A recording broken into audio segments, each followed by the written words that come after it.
I think I was going to put like humps on wheels or something. Oh my I don't gosh. know. Have you put that idea aside Yeah, I now? put that aside. Okay, good. Yeah. That died quite I think there quickly. might be a major step back right now. Yeah.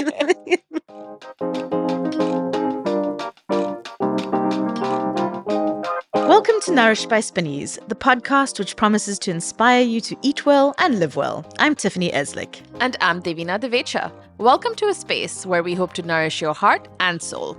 On this show, we chat with leading players in the food community, from farmers to foodies, as well as health and well-being experts. It's all about engaging conversations and fresh ideas. Today we're chatting with Dina Macki, who is the author of Bahari, the first cookbook on Omani cuisine by an Omani author. That sounds really exciting. When does the book actually come out? So in just a few days, Okay. on the 1st of February, actually, one day before my birthday. But you can pre-order it now. Dina, of course, brought me a copy when she came to see us a couple of weeks ago. I love how you stuck your birthday into that. That was great. But course. going back to the cookbook and today's episode, Dina also made us a couple of recipes from the book, which all of us had for lunch after the recording, which was brilliant. Yes, she cooked us two dishes, the Khoubz Mardhouf, which is a date paratha, and the samaki wa kupaka, which is a fish coconut curry. You know, it was so much fun cooking with Dina. She's become a really good friend over the years, and I've tried some of her aunts and extended family's food. So it was nice to try her cooking. And if I'm not wrong, she was with you as well when you visited Zanzibar a few years ago? Yes, indeed. We spent about 5 days just traveling around Zanzibar, eating as many different things as we could. Sounds great. You know, Zanzibar used to be under the Sultanate of Oman, starting in the 1700s. So Omani cuisine has quite a bit of influence from Africa. And then from the east, you have influences from India through the trading routes. And then you have some Bahraini and Iraqi influence in Dina's own family as well, and her growing up in Portsmouth, where her grandmother and mother preserved so much of their cooking and their recipes, which Dina has both tested and documented in the book, which, as I mentioned, is the first one by an Omani cook. I say this, but we cannot forget all of the aunties in Oman who made their own versions with measurements that were all questionable. But yes, the first one that's published and by Omani author. Can you believe it's done? No, I think, okay, in general, the whole process was a bit wild because if I think about it, it was in 2020, I was listening to another author do a cookbook talk about how to get published. And she made it seem so easy. And that was her whole point. She was trying to like get rid of that stereotypicalness that you had to be really famous and that's the only way you're going to get the deal. 2021 comes along and I get stuck in Oman for like 6 months. So I was like, I need to figure this out. And I was like, I'm going to use this time to travel around Oman as much as possible and finish this proposal. And it was good because we were in lockdown, had nowhere to go. And so we had curfew. So we could be out during the day. And I was wandering around everywhere trying to discover Oman with different Omanis. And then I was writing all through the night. And so then 2021 in the summer, I got my literary agent. And again, I was super lucky. She fell in love with the proposal instantly. So I found her really quickly. Then she spent another 9 months working on my proposal. And that almost, I think that was heartbreaking because I thought, oh, maybe it's not good enough. I'm never going to get this deal. And then August in 2022, I got the cookbook deal. And that's when everything began. And it was hectic, but I obviously was unorganized and didn't start the whole like final process until like December in 2022. And then it was just craziness. Even when we went to Zanzibar, it was craziness. I had like my mom helping me test recipes at home. It's a whole madness. I mean, I remember, so Dina and I, we were in Zanzibar on a trip for Spinneys, discovering delicious foods in Zanzibar. And I remember like we'd have a whole day out and then you were like, oh, I actually have to go and like edit some recipes and like write a whole bunch of paragraphs for intros to the recipes. And I was like, oh my gosh, how are you doing this? Yeah, and I tried to use that trip as well. I was like, oh, this is going to be some more inspiration. It's going to help the words come out. Yeah, it was a lot. Yeah. It was a lot. But I can't imagine. I think if I was given extra months, I probably still would have come down to the chaos of doing it last minute. But it's a skill us creatives have, right? Yes. We thrive under this insane pressure. How many times did you test every single recipe? And how did you choose all the recipes and find those recipes? I know. Do you know what? Even till today, sometimes I'm like, oh, I feel like I should have added this recipe and that recipe, but hopefully more books to come. So when I was doing my proposal, I had already begun testing recipes then. And because I'd been on Instagram posting lots of recipes before, I still had like a backlog. And so I think when I started the process, I was already about 40 solid recipes I was happy with that. And mainly because we always made them at home a lot. So I was confident on them. And then there's over 80 recipes in the book. So the other 40, I knew I wanted to do. And I maybe made them once or twice, but had no clue how those measurements were going. And so I remember in January of 2023, I literally was like, okay, I'm going to make 6 recipes a day for 30 days and we're going to get through this. It was really stupid of me, but that's how I did it. And like, it was the only way I could do it. And it was a constant. And what was mad is I decided to move into my grandmother's house in Portsmouth. And I told my mum to also move into her house. And I think she has a 1-bedroom flat. And I decided we were all going to cook in her tiny little kitchen and test all of these. Are you So, all still talking to each other? oh, Yeah. we did not like each other by the end of it. No one wanted the seafood by the end of it. And the whole process was I just knew I had all these recipes that I collected over the years and ideas, but I just never knew what to do with them. So the book was a place where I just kind of had to let it all out. And so tell me about how it's broken down in the book, Okay. between Oman and Zanzibar. And Yeah. So originally when we did the chapters, I had just gone for normal chapters of meat, fish, veg, the usual. And as I was writing the essays that are in the book, I was like, none of this makes sense. I was like, it's so boring to just put in those categories. I was like, because it doesn't make sense to the dishes and it doesn't do them justice. So I was like, no, I was like, the whole point of me calling the book Bahari was because it was about how the ocean allows us to travel and migrate and how we've been able to get all of these dishes. And even some of the recipes that I have from growing up in England are in there. So that's all because of the ocean traveling. So I was like, I need to include these sense of places to make sense of the dishes. So we decided to go with chapters which were Muscat and then Zanzibar, the coast, interior, and Portsmouth. And those were the perfect way to kind of sum up Oman's food and its journey. So the coast really reflected all of the migration and history from whether that was from Baluchistan coming to Oman, parts of like India coming to Oman, and just everyone really, and even like the rest of the Swahili coast. It also reflects that. Then Zanzibar was its core of things that I've been taught by my grandmother and our family, and things that were actually different than if you would come from the Swahili coast, like Kenya or somewhere. And then Muscat was important because there were so many dishes that I talk about, even like the day paratha that we're going to make, and that was like only specific to one type of family or couple of families, and they were only in Muscat. So I was like, okay, Muscat's in its own place because Muscat was really important at one point in time. And then interior was from all my journeys traveling through the interior and going into the mountains, going down to Salalah and into their mountains. And their dishes are so special, and actually not many people in Oman know those dishes. So I had to find a way to just include them all, and I think that was the best. Yeah, no, it sounds like a beautiful way to sum it up, you know. Yeah.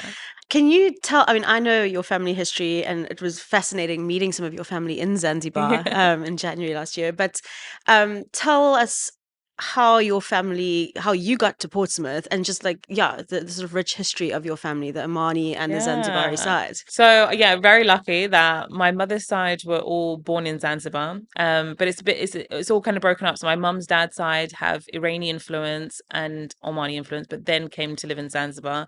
And so my grandfather was born there as well. My grandmother's side, her family came from Oman, but her dad actually came from Africa, and they all settled in Zanzibar and lived there. So there's that background. And then on my dad's side, he was born and bred in Muscat in Oman, but he has Bahraini and Iraqi ancestry.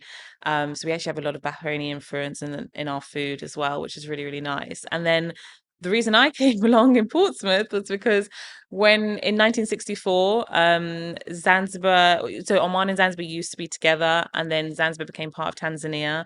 And so everyone that was part of the Omani Zanzibari community either went to Oman or they had the choice to come to England, and specifically a little place called Portsmouth, where they came with the Sultan of Zanzibar. And so because my grandparents are very good friends with the Sultan and their community, they all moved together to Portsmouth, which is actually an island as well. It's an island within an island. And so I grew up there, and I never understood why they chose it. Apparently, it reminded them of Zanzibar. I'm not sure why. There are no palm trees. There is no sandy beaches. There is an ocean, though. There is an ocean, and it is an island. And I think it was just because it was a very small place. They were the first kind of foreigners to come there, so they were excited that they could just build their community again. And so, yeah, I grew up there and then back and forth to Oman to see my father's family and the rest of my mother's extended, and we just kind of all spread out. And you didn't set out to be a chef, or you used to have like a major big job in government, right? Or Yeah, yeah. like I was So doing all sorts of things. So I studied fashion and marketing because okay. I always wanted to work in the fashion industry. Then halfway through my degree, I was like, I hate this. Yeah. I was like, I don't want to be in this industry. How do I get out? Yeah. So I just finished my degree because I had no clue what I wanted to do. But it was during my uni days that I started exploring food and also started to explore being Omani and understanding what that meant. And then what happened was I left. I moved to Holland to get away from London for a bit. I started working communications, and actually that's when I started like doing communications for embassies and working directly for them. And then I moved back to England because that's when I was like, I want to do something in food. England's going to be the place, and London will be the place to help me do that. And at the same time, I started working with the Anglo-Omani Society, which is part of the Omani Embassy in the UK. So completely different aspect, but also it's interesting because it played its part. It actually played a big part in helping me learn about Oman. Mhm. And also the people I met through it were all the people that invited me to their homes in Oman to come and learn about food. So without it, I kind of wouldn't be here either. So yeah, that was kind of wild. But it was along that journey that I also began food at the same time. I Mhm. originally wanted to open a market stall that sold camel burgers, and I was going to call it I think I was going to call it like Humps on Wheels or something. Oh my I don't know. gosh. Have you put that idea aside Yeah, I now? put that aside. Okay, good. Yeah. That died quite I quickly. think that might be a major step back right now. Do you feel closer to like one country more than the other in terms of the food? I think it's now becoming a balance in my own way. Like obviously growing up, I was much closer to the Zanzibari side. Mm. Mainly because that's all we ate inside the house. My grandma was always cooking it for her friends and the community. And then Omani food came, it's not that it came a lot later because my mum lived in Oman for like 15 years. So she would cook some dishes at home, but I just wasn't surrounded by it constantly. So then when I started visiting Oman regularly, especially as I got older, I was like, oh, there are so many different types of Omani food. And when I visit my mum's family in Oman, I was like, okay, they cook still a lot of like Swahili and Zanzibari food. But Mm. then I'd go to my dad's side and it was completely different. And so when I began to notice those differences, I was like, I don't understand, why is not everyone eating the same Omani food? Mm. So now I feel like I have a real closeness to Omani food, sometimes more than certain Omanis, because they don't know that in Salalah they cook a certain dish on Eid, but they don't have another dish on Eid, you know? And so Mm. everyone's very divided because it's such a big place and Yeah. so much history. And I feel like I'm the secret one that knows all the little details. Yes. Oh, amazing. And I'm sure you discovered so much while doing this. As you say, more books to come. So yeah. Yes, definitely. That will be the hard thing. Just I want more, and I Yeah. wanted to fit everything in there. And I was like, no, we'll pare it back, give everyone they really need first. And then were there any dishes that recipes that really not surprised you, but when you of the, let's say, not the 40 that you knew already, but Yeah. the extra 40, yeah, that sort of were really memorable to you, or you were like, oh wow, I'm really glad that I discovered this recipe. That I think definitely with when I traveled around Oman, the discoveries that came with it were like astonishing. And so, like for instance, Oman is really known for having shua, and shua is regarded as like the national dish. However, it's something that you have on Eid, and it's like a really big celebration around it. But yet, when I was traveling through Oman, I went to different parts of other governorates, and I also went all the way down south to Salalah. And they don't eat shua. They don't even really. They know about it because they hear about it. It's not their thing at all. And I was like, "What? So what do you eat?"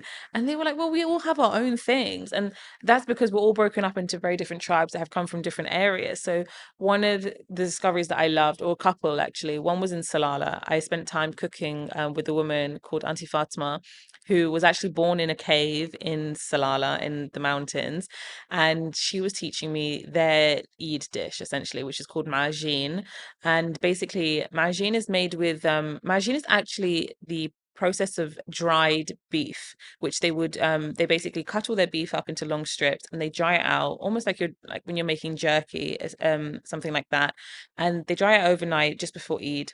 And then what they do with it is they would then kind of rehydrate it, and cook it with its own fat.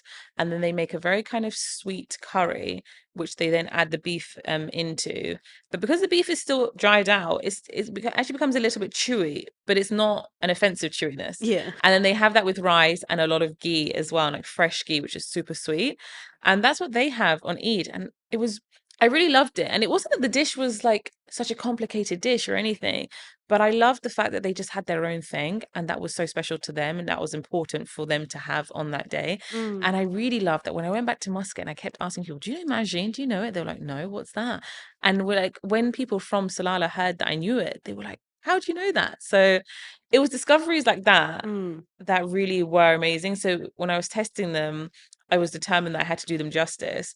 However, a lot of them to test were really difficult because, for instance, for that recipe, it's a milky curry and they use fresh milk straight from a cow or a camel. Mhm. And that taste of fresh milk, which is super thick and delicious, I just couldn't get. And it took ages to get it, playing with milks and creams until you get there. Mm. So that was quite testing. Yeah, But I yeah, can yeah, imagine. And it I mean, if you're was. using camel milk, it's saltier than Yeah, and it's that was it. yeah, And I just spent ages. I was like, how am I going to do this? And I got yeah, to points where I thought, I'm not going to be able to add this recipe. But I was like, nope, I need to yeah. power through. We're going to do it. You're like, I need a camel in Portsmouth right Yes, now so I literally. can milk it. When we were in Zanzibar, I mean, those delicious street snacks, and I remember us having Yes. like fresh mango with chili salt. Is that in the Yes. book? No, Do you know? do you know what? It's not in the book, but it's funny because I put lots of odes to mangoes in the Yeah. books in different ways. Okay. Yeah. So like I have a mango meringue tart in there, which is an Yeah. ode to Zanzibar, and it also is made with coconut milk as well. And so like I've incorporated it in different ways, and like the part of using chili with sour notes. So it's funny actually because things like that played on my mind. I almost did a mango and chili sorbet, Mm-hmm. but actually, funnily enough, I'm not a fan of mango and chili sorbet. Like I love mango and chilies together, Mm. but for some reason, when it comes into a sorbet form, I'm not happy about it. So I was like, how can I add this? And it was racking my brains. And I Yeah. had so many recipes like that where I was like, do I just chuck this in? Do I just add this in? I was like, no, we're going to leave it. We're going to be clever. We're going to find other ways to do it later. Yeah, that's good. It's good to be discerning with that. Yeah. I did like that sweet sour combination throughout all the food that we tried in Yes, Zanzibar. It and was that and I definitely have that. Like I've Mm. some of the when we were in Zanzibar and we had that kind of orodio soup, the potato soup, and Yes, how that was yeah. always really sour. I made sure to like include that and the different elements with it. And Mm-hmm. those sour notes actually mimic through some of the other like very Omani dishes as well. Mm-hmm. So yeah, it's always there.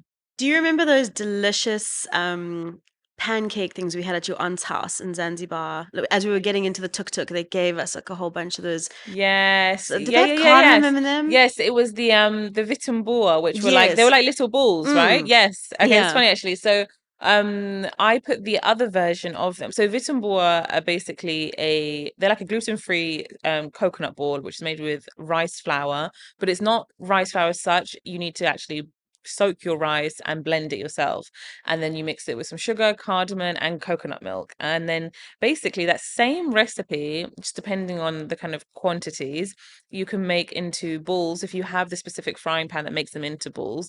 And actually, I know I think it's in Denmark and Holland they make something very very similar. They use the same kind of machine, but Which then is strange. yeah, I know it's Yeah. very strange, and Yeah. I always wondered that. But then I've heard that these particular balls that we make are made in India and Indonesia, and they also use coconut milk and rice too in their own Mm. way. So then you can make them into the balls, but you can also make them into pancakes, which we call chila.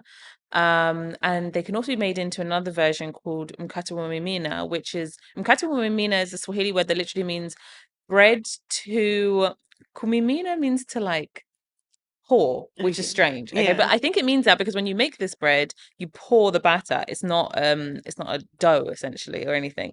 And so you can make it into all these consistencies just depending on how you want to eat it. So in the book, I've put the measurements and recipe to do chila, the pancake version, and also to do the mkate wa kumimina, which comes out into like even though we call it a bread, it's more like a cake.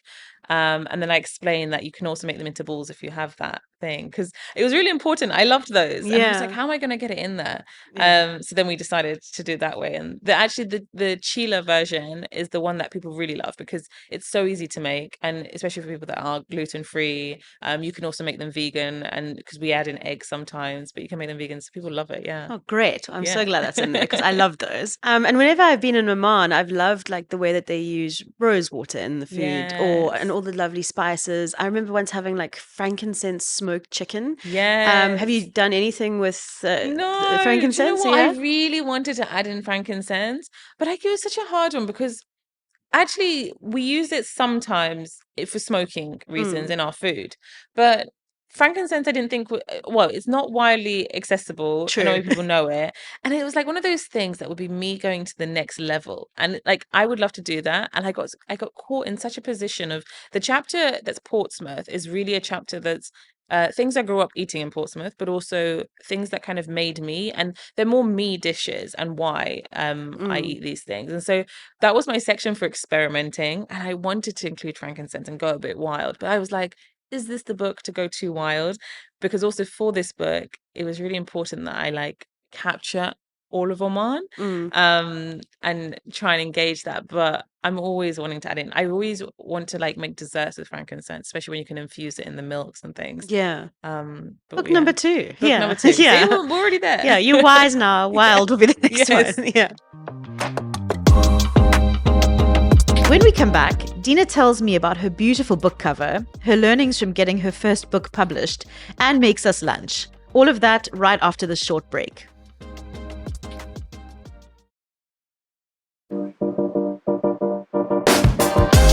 Welcome back. I'm Tiffany Eslick, and you're listening to Nourished by Spinneys and my conversation with Dina Macki, author of Bahari. So I know that you went out and did a couple of shoots with your photographer in Oman. Tell me about that and that experience. So Patricia Niven, that's her name. She's lovely. Patsy. She's Australian and she is based in London. And I had seen her work on a couple of other books, and I was like, I really want to work with her. She actually came along with her little 18-month-old baby as well. That was a whole Oh experience. gosh, yeah. Yeah. It was like a whole experience. But I was like, if there's one place you can bring a baby with you, it'll be Oman. And it was true because Mm, everyone took the baby and was having fun with the baby while we were taking photos. yeah. But that was really special because obviously I notice like beautiful shots when I'm in Oman. But when you take someone who's not from the country and their job is to take beautiful photographs, the things she noticed as we were driving, even when we were just driving along, and I'm like, how did you see that shot? And the photos were stunning. And I'm so glad that my publishers like let her come with me because if we didn't, we wouldn't have got that magic. Mm, And I think that was really important because as much as it's a cookbook, we've also said it's like a travel book because it really helps you like understand Oman and bring it to life. And mm. yeah, the photos like, oh, they really bring the stories, yeah, together. I paged through this beautiful book just before this recording. Thank you for bringing it to me. And I think she does. The photos really do encapsulate. I mean, both destinations. But yeah, Yeah. I mean, it's just she does get that magic. You're right. Yeah. So and it's so nice to see pics of your mum and your grandmother. Yeah. That was so important. The first Mm, thing I said to my publishers when I got the deal, I was like, I want a photo of my mum and my grandmother, and I'm not like changing that. They need to be in there. yeah. So they came along to one of the photo shoots that we did. I also brought my mum to Oman when I came with the photographer, so she could be in that experience too. Yeah. And then I also included loads of old photos, which was so important. And I just love it because I like to look at photos, and I think it's so nice when you can put faces to the stories that I'm telling as well. Yeah, definitely. And so Bibi, your grandmother, Yeah. I mean, we all know her from social media, Yes. who's probably like your harshest critic, but also like the person the most proud of you, right? Yes. What has her feedback been on the book? Oh, well, she has loved it. Like she keeps every time I bring it to her, she just keeps like flicking through, looking through it, and then she sees photos of herself when she didn't wear a scarf and when she used to wear little mini skirts. And she's like, "Why are you showing everyone this?" And I'm like, "Everyone needs to see it." She's like, "No, my legs are out." But I think she secretly loves it. She's secretly been enjoying her fame. I think she thinks it's her book, Okay, because a yeah. lot of the recipes are hers, and I do mention her name quite a bit. Yeah. And so I think this is like I think she could have done anything. She would have opened up a restaurant if she had had the chance. And so she's always telling me, like, you need to do something like that. And so I think when she saw this book, it felt like she got to make it as well. And she definitely did. Like, if she wasn't there telling me and shouting at me about every single recipe, we wouldn't be here. So Yeah. we got there. Thanks, Phoebe. Thanks for Yeah. shouting. So I'm looking at the stunning cover, and was this a mission to get to? Oh, or, yes, yeah, how it did you go was. about picking a final cover? Oh, this was insane. It was such an insane process. So when I first started all of this, I gave my publishers like two requirements. I said no faces on the book and no food on the book. And like obviously no food is already like, wow, why don't you want food on the book? And my reasoning was at first I always just wanted a beautiful cover and I love illustrative covers. I really wanted a coffee table book, just something that was beautiful and made you go, why has it got that cover? I'm going to open it up. And also then as I started the process of like cooking all of this food, I was like, actually, there isn't one food that can sum up Omani cuisine. So it just didn't make sense. And I was like, so I don't want something to just represent Omani cuisine. And then I didn't want people on the cover. I don't like it when you you just have your face there. I was like, I don't want my face there. It's not going to make sense. And also like, even if I had other Omanis on the cover, it doesn't make sense because not two Omani looks the same. Like, Yeah. even me and my siblings, we don't look the same. So I just felt like Oman is made up of so many different people when you bring into all of the other places like Zanzibar as well. So I was like, it just has to be illustrative. And it took a while to get there. And everyone, like every so often, the artists would try and bring in some food. And I was like, no food. Like, why are we going back there? We went through a series. I think like this must have been the fifth kind of option. And it was getting really close to everything having to be like signed off. And I went into massive panic. And then I was like, we need to use the title. Why are we not using this title and like working around that? I was like, let's get the C in there. I started trying to like use AI to help me. I'm just like typing things into AI, like, hi, can you help me make something that's about the ocean, but like abstract? And we're getting nowhere. So then I said to the team, I was like, please, just something that reflects the ocean. And then I happened to have taken a trip to Goa in May, and it was just a break after the photographer had left Oman. And I was like, okay, we're coming to the end of this book. And while I was there, I was actually, I feel like it just sounds like some stupid movie when I say it, like some cliche movie, but I was literally standing at the Indian Ocean and the beach was so orange and the sand was so orange. And then the sea was just like, it just came, it's a really strong current. And I was just watching it and I was standing there and I took a picture of my feet on the sand and you could see the ocean there too. And I sent it to my publishers and I was like, this is the cover. I was like, minus my feet. I was like, we don't need feet in it. I was like, but this is it. I was like, one of the biggest things about Oman's history is the Portuguese came from Goa and India, and they settled in Muscat, and that was part of the Portuguese had Muscat, and so they were there, and then they came down to Zanzibar as well. So the Portuguese were also there, and the one thing I was like, it's strange. I was like, this current. Everything I talk about is about how this current has carried people from Oman all the way down to the Swahili coast. This is what I talk about constantly. The same ocean that I'm standing at in Goa will reach Oman at some point. And I was like, this is what the cover needs to be. And so when I sent it to them, they played around with it. We actually had the sandy part at the top at one stage. And then what we really liked, I was like, let's move it to the bottom. But what I really did like is even if you turn it upside down, it's like you've got the sunrise and then the sea, or you can have the sand at the other side. And so I was like, let's make it like that. And he played around them. They played around, and the guy who did it, he managed to get there. And Yeah, it was it's really stunning. special. Yeah, Thank thank you. goodness you went on that trip. I know. Yeah. Oh, well, it's beautiful. Thank So, you. tips to anyone who really, really wants to do their own book: Oh, start writing a proposal, I basically. tell everyone don't do it. Okay. Like just don't do it. No. Yeah. It's hard work. And like I know people tell you it's hard work and people told me it was hard work, but they also made it seem like it was super, super fun. And I was like, oh, it's going to outweigh it. No, the hard work outweighs the fun. I can't lie. Like, I would be crazy if I would lie on that one. I would do it again, but I would do it again and really like give myself time and know that if you want to do other work alongside it, you need to be prepared that you're not going to be able to give that other work like 1,000% because the book generally like it really becomes your life. And I think like don't ever don't ever feel pressured like by your publishers when you're doing it. Just do what you really want to do, and your publishers will understand when you explain yourself. I think that became really important for me. Also, like, it's never the end until the book goes to print. That's one thing I like, because there was little tiny things I remembered, like just before it was going to print. Oh no, quickly change this.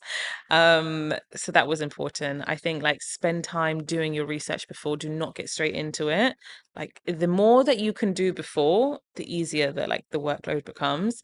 But also on that note, like, also trust your publishers, because they've done this 1,000 times over. And sometimes I just went to them, I was like, what do you guys think? Like, what's actually going to make people want to open this book? And that was really important, to like kind of trust their judgment a lot on it, because they know what they're doing. But I think, like, yeah, I think you have to really want to do it, and it has to be really true to you. And you shouldn't just do it because it sounds fun, because it's not. It's crazy. And you can laugh about it afterwards. Yes, you can. Should we get cooking? Yes. Yes. Okay. Yeah. So this is where you guys made the Khoubz Mardhouf and the samaki wa kupaka. Yes, and Dina also made a delicious homemade baharat mix. Yeah, and so did Troy, if you remember. He bought a homemade baharat mix when we went out to barbecue. Exactly, and that's when the whole Baharat Bay episode happened. Sprinkle or throw some baharat Like at it. Baharat Bay, or like... Ah, don't say that word. Anything but big. Anything but that one. And that's on our bonus episode with Troy, which was out in November. So it should be a couple of episodes before this one in your podcast app. Okay, so back to Dina. Let's talk about some of the recipes. So Yeah. today we're going to make two. So we have two. So we're doing one called Mardhouf, and Mardhouf is a date paratha. And that's something that we mainly make in Muscat. And I've only really seen it amongst my father's family, so like people that come from Bahraini tribes. And I've seen it amongst a few other people, but they are all mainly Muscat based. And so it's something really like special to me, because I don't get to eat it everywhere unless I'm coming to visit one of my aunts on my dad's side. And I love it because we basically just macerate the dates and then add it into the dough when you're making the paratha dough. And it brings out just a beautiful hint of sweetness. Not too much, not too strong, but it's enough that you could actually still eat the date paratha with a curry if you wanted, because it balances really beautifully. And I also love the speckles that it creates in the layers of the paratha. And you make them square instead of like round ones as well. So it's quite easy to do all the layers in them. I went through a phase where I'd actually make it with coconut milk, because in Zanzibar, when we make our paratha or chapati there, we use coconut milk. So I started doing that until my aunt told me off. She was like, no, we don't do that. And I love that about Oman. Everyone's like, no, you don't change the recipe. This is how we do it. Let them do it over there that way. So that's the first one. It's a delicious bread, really easy to make. And yeah, I think I actually used to hate making breads because everyone makes it seem so scary and hard work, but this is definitely an easy one, and easy to just make loads and then freeze them, which is great. Yeah. And then the other dish, which I think was really great, and when we were discussing the dish, I was like, yeah, it makes so much sense from our Zanzibar trip. So it's samaki wa kupaka, and this is actually a dish that I realized I put in the coastal section. I say the coast because actually most of Kenya also make this dish, and in Tanzania they tend to make it a lot with chicken, but we are doing it with fish. And it's basically like a baharat basted fish, and then you grill that. We're using red snapper, and you can use sea bream, sea bass. We actually tried it with salmon in England, and it was also delicious with that. And you just grill it, and then what you also do at the same time is you make something we call a tui, and it's basically a coconut and lemony sauce with lots of chili and onions, and it's super delicious. And then what you do with it is, once your fish is almost cooked through, you start to pour on the sauce on top of the fish and grill it more, and it will thicken on the fish. And then you reserve the rest, and you have that with some rice, and it's absolutely delicious. One of my favorite things, and it's a really good crowd pleaser. I've done it for a couple of supper clubs, and it goes down like a treat. Like, there's no one that doesn't love it. And it's something that you can do with the whole fish, fillets. But yeah, absolutely gorgeous. Great. I can't wait to try those. So one last question, which we ask everybody on our podcast because we're called Nourish. What nourishes your soul? Do you know what? I think, like, I spent a lot of my childhood not knowing what it was like to be Omani and always trying to be very English and fit in. And now what nourishes my soul is really just like in like ingraining myself in my culture and other people's cultures. Like that really nourishes my soul. Like wherever I go somewhere, I just want to be with the people because then I can really understand them. I don't know, it gives me some sort of peace of mind and it makes me feel, like really nourished. Oh, that's actually so true about you. Yeah. Having spent a lot of time with you, Yeah. you are. I've watched you just go up and chat to anyone, and what you learn have from to. others. Yeah, that's inspiring. So thank Yeah. you for that. No, thank you.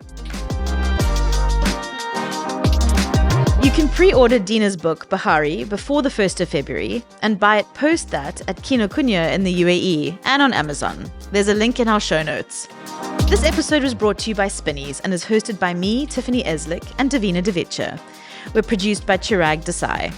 You can follow Spinneys on Instagram, Facebook, and TikTok for more, and visit us at spinneys.com, where you can shop for fresh produce and a variety of local and exclusive products. We'll be back in 2 weeks with our next episode that's all about Japanese tea culture with Victoria Toma. See you then.